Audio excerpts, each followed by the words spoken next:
안녕하세요. 저는 서울의 한 백화점에서 인사팀 사무직으로 근무하고 있는 30살 여성입니다. 백화점에서 근무한다고 해서 판매만 하는 건 아니에요. 그 백화점이 잘 운영될 수 있도록 뒷받침해주는 다양한 부서들이 존재합니다. 저는 3년째 전문대에서 비서학과를 전공하고 졸업과 동시에 취직이 된 탓에 근무한 지는 제법 되었네요. 가끔 야근을 하다 보면 음악을 틀어놓거나 남들은 어떻게 사나 이야기를 듣는 것을 좋아해 사연 채널을 종종 틀어놓곤 하는데요. 불과 몇 개월 전에 제가 이혼하게 되면서 겪었던 일들이 생각나 이렇게 사연을 쓰게 되었네요. 그동안 시집살이, 시처짓은 사연으로만 들었지 제가 직접 당하게 될 줄은 몰랐습니다. 뭘 엄청나게 당한 건 아니지만 어찌 보면 별것 아닌 문제로 집안 싸움으로까지 번져 제 인생에 더 큰 오점을 남기기 싫어서 이혼을 했거든요. 말도 안 되는 걸로 우기는 시어머니, 저를 감싸려는 척만 했던 남편과 평생 살다가는 제명에 못 살 것 같았어요. 무슨 사연인지 궁금하시죠? 그럼 지금부터 제 사연 시작할게요.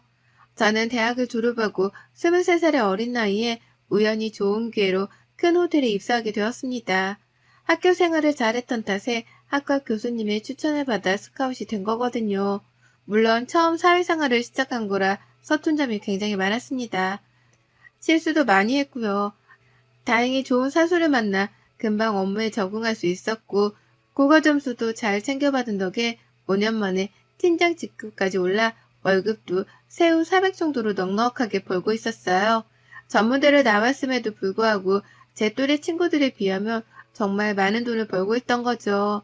돈은 꼭 필요한 때만 쓴다는 주의여서 휴대폰 요금이나 교통비, 기타 생활비를 제외하고도 280만 원 정도를 저축할 수 있었어요.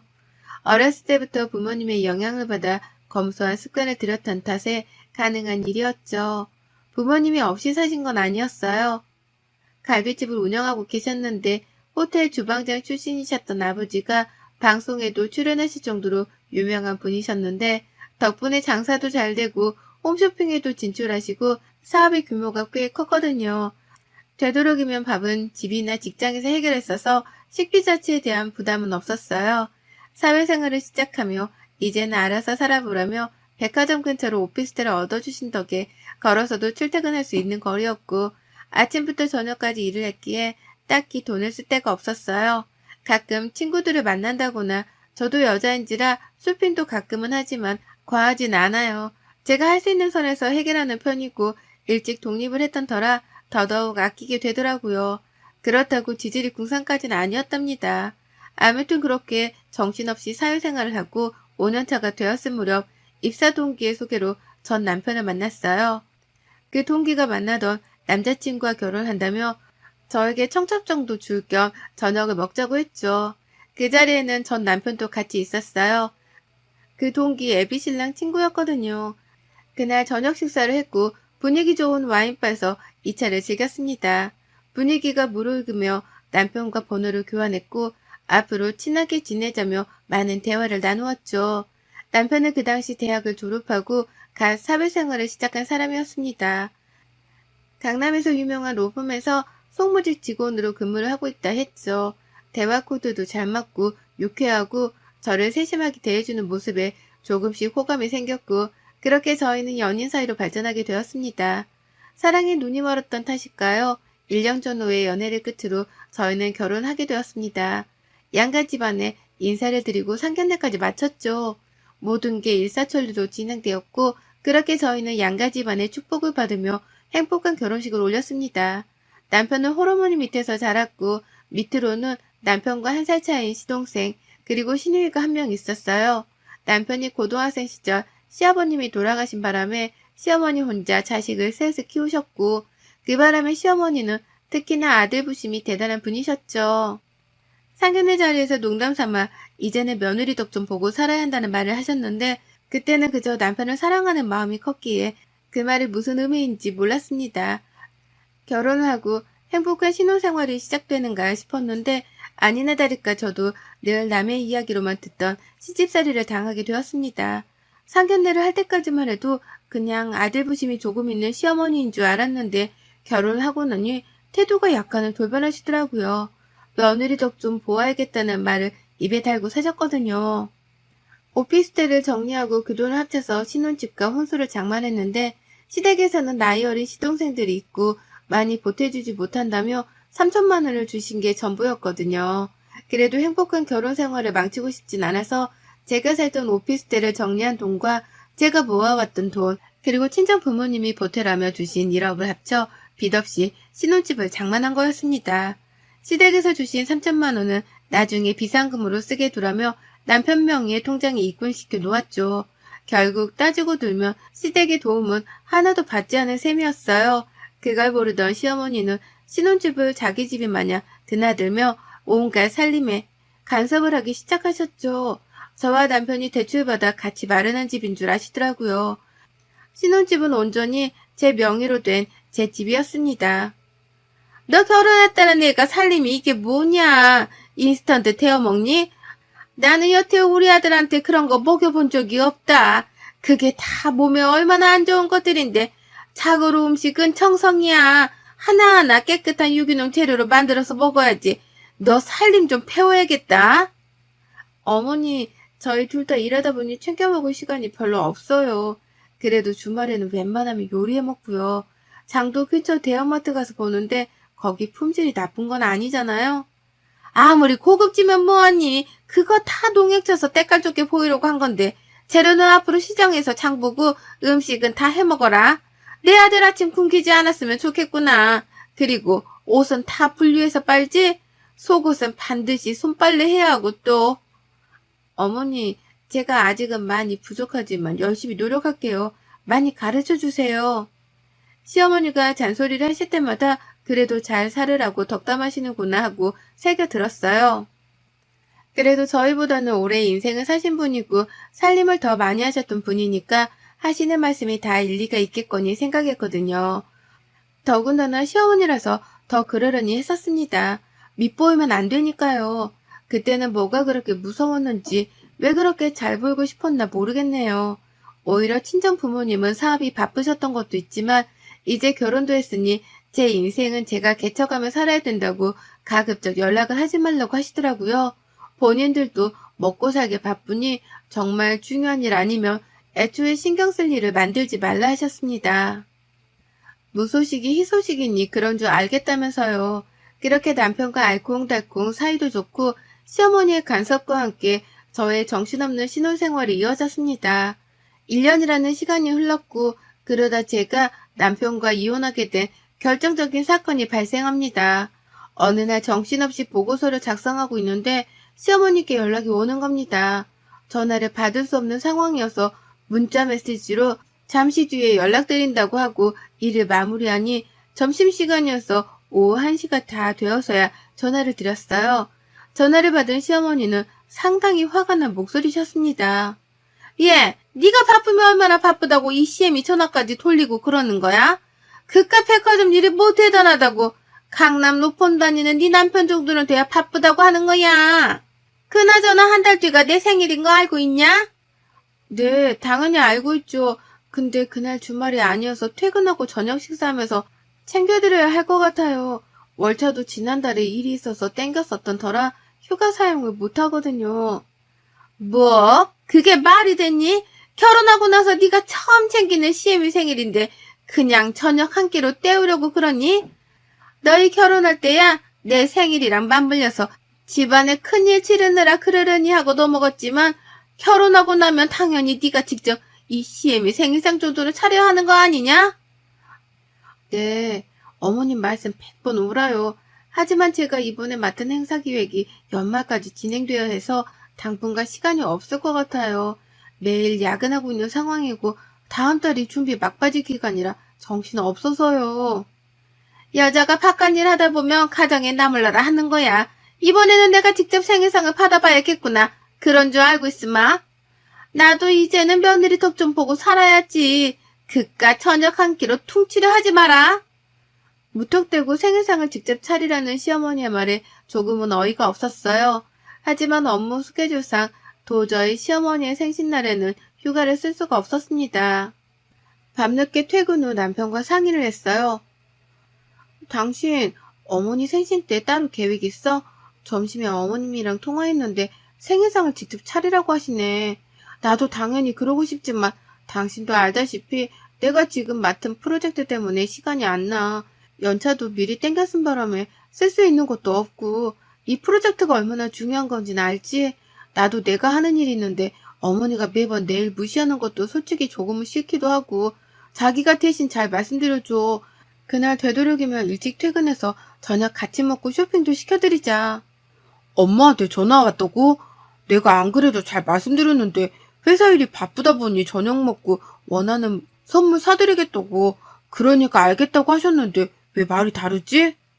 나 모르지. 그새 마음이 바뀌셨는지도? 그러니 당신이 내일 연락드려서 잘 말씀드려줘. 내가 도저히 시간이 안 나서 그래. 당신도 알잖아. 그럼 내가 엄마한테 잘 말해볼게. 염려하지 말고 있어. 우리 엄마 그래도 그렇게 꽉 막힌 사람 아니야. 그렇게 시간이 흘러 시어머니 생신이 일주일 정도 코앞으로 다가왔어요. 저는 당연히 남편이 잘 말씀드렸겠거니 생각하고 정신없이 일에 몰두하고 있었죠. 시어머니가 전화 와서는 언제 장을 볼 거냐면서 다그치시더라고요. 이번 생일상 아주 기대가 크구나. 지난번에 동훈이가 알아서 잘 준비할 테니까 신경 쓰지 말라고 하던데 그래도 네가 양심은 있나 보구나. 어떻게 준비할지 모르겠으면 나한테 물어보렴. 그리고 메뉴에는 이왕이면 버섯이랑 밤을 잔뜩 넣은 갈비찜을 해줬으면 좋겠구나. 내가 갈비를 좋아하거든. 그리고 양을 조금 많이 했으면 좋겠어. 친구들이랑도 먹어야 하니까. 동훈 씨가 제가 생일상을 차린다고 했어요? 저도 말씀드렸다시피 그때까지 프로젝트를 진행해야 해서 퇴근하고 저녁 식사를 해야 할 것 같다고 잘 전달해달라고 부탁했는데 중간에 소통에 문제가 있었나 보네요. 뭐? 지금 그게 무슨 소리냐?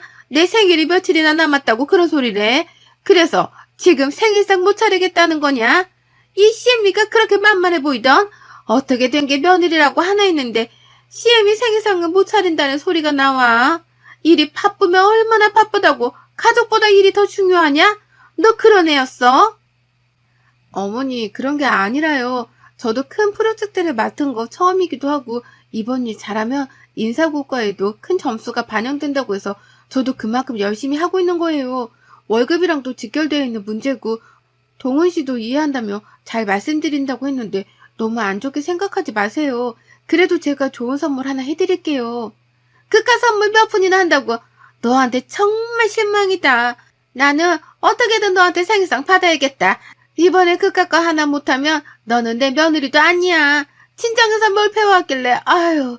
사부인은 이런 것도 하나 안 가르치고 시집을 보내셔서는. 어머니 제가 죄송한 건 맞지만 그래도 저희 친정 욕하는 건 아니죠. 제가 죄송하다고 했고 미리 말씀도 드렸는데 이렇게 막무가내로 말씀하시면 저도 서운하다고요. 제가 안 해드린다는 게 아니잖아요. 뭐 막무가내? 너 아주 CM이를 잡아먹으려고 한 달이 났구나. 이제 본색을 드러내겠다 이거냐? 이대로 시어머니와 전화통화를 계속했다가는 큰 싸움이 날 것만 같았죠.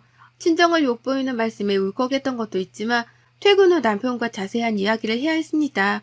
남편은 시어머니께 저녁 식사를 하자고 말씀을 드렸는데 곧 죽어도 제가 차려주는 생일상을 받아야겠다며 고집을 부리시더래요. 그래서 제 상황을 뻔히 아는 남편이 계속 달래드리고 있는데 안 통한다며 본인도 난처하다고 하더라고요. 그러면서 오늘 통화한 내용을 말하니 남편이 사과를 하며 자신이 중간 역할을 못해서 미안하다고 사과를 했습니다. 자신이 그날 월차를 내서 어떻게든 음식을 해갖고 시댁에서 저녁상을 차릴 테니 제가 한 걸로 하고 제발 비유 좀 맞춰달라 사정사정을 하길래 알겠다고 대답했습니다. 문제의 그날 남편은 모든 요리를 다 할 수 없었기에 새벽부터 유명한 반찬가게며 맛집으로 소문난 갈비찜 가게를 찾아가서 포장을 해오는 등 정신없이 움직이더군요. 나름 전도 붙이고 잡채도 할 줄 알아서 사온 음식들과 이래저래 조합을 하니 그럴싸한 한상이 차려졌습니다. 그렇게 시댁에서 저녁을 먹는데 시동생들도 맛있다며 잘 먹어주더군요. 저는 시어머니께 죄송한 마음을 담아 나름 최고급의 명품백과 지갑을 세트로 선물로 드렸습니다. 그래도 500만 원이 넘는 선물이었어요. 결혼하고 처음 챙겨드리는 생신이기도 하고 거하게 한턱 쏜 셈이죠.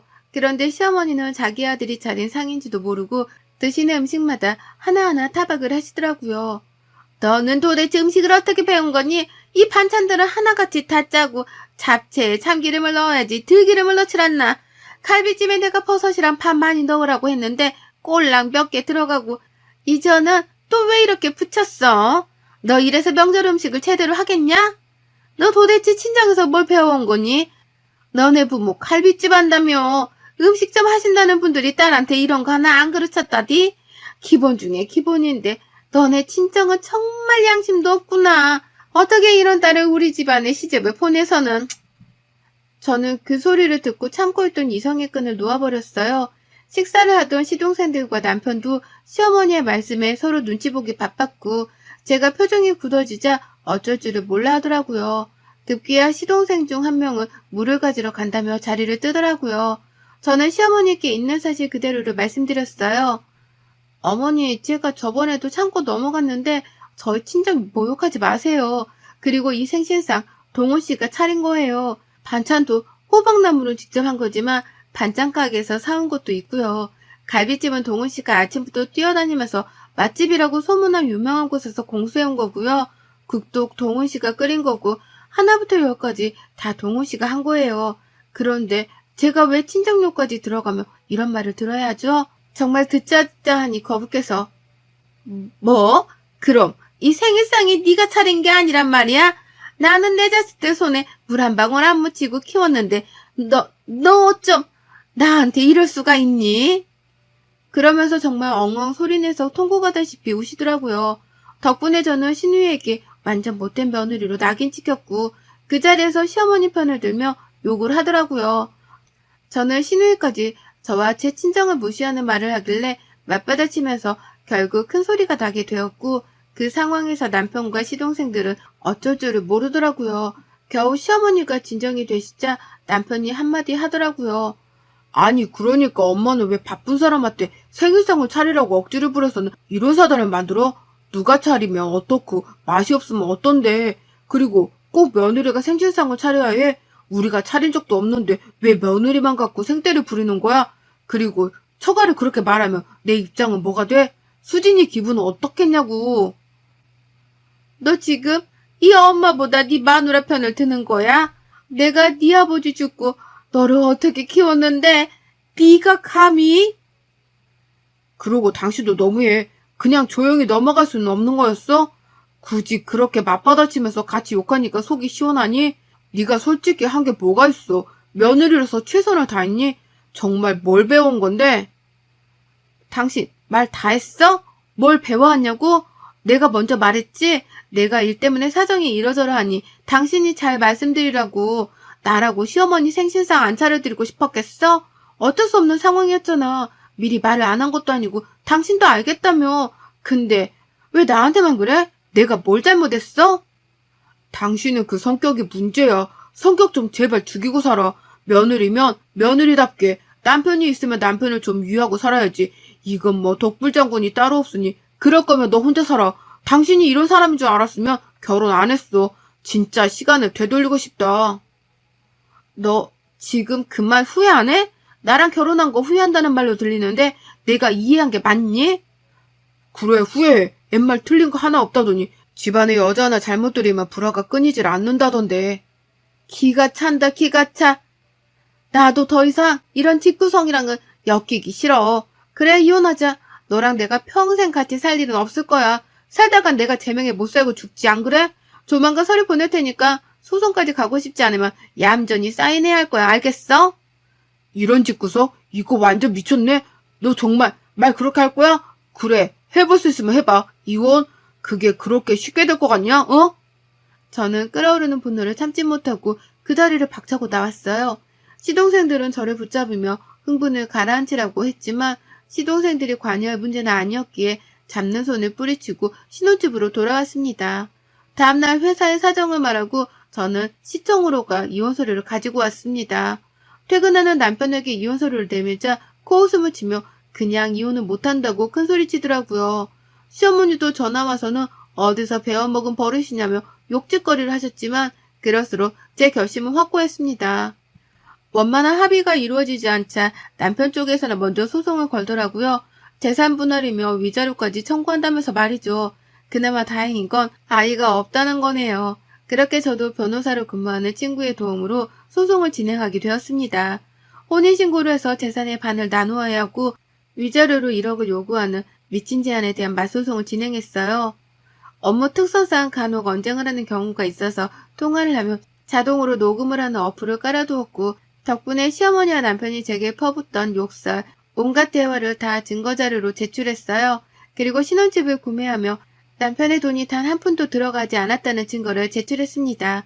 처음에 말씀드렸던 시댁에서 준 3천만 원 기억하시죠? 그거 정말 한 푼도 안 썼거든요.